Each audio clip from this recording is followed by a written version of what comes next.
陳鑑林議員。行政長官，近年咧中央好努力咁樣去改善兩岸嘅關係，而台灣嘅市長咧胡志強啊、郭龍斌啊，亦都係先後咧係訪問香港。我哋嘅林局長咧亦都喺最近咧亦都去過台灣訪問。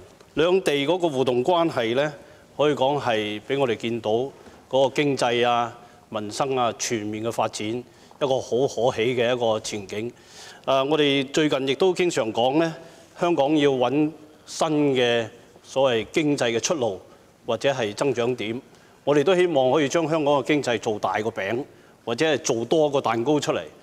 特首，你睇到而家港台兩地嘅關係一路咁樣發展，你會點樣去揸緊呢個咁嘅好嘅時機呢？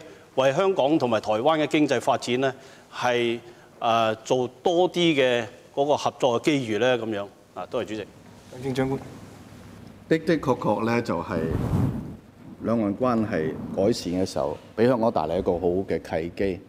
我哋亦都會盡量掌握今次嘅契機。舊年我哋呢個貿易發展局開咗我哋嘅台北嘅辦事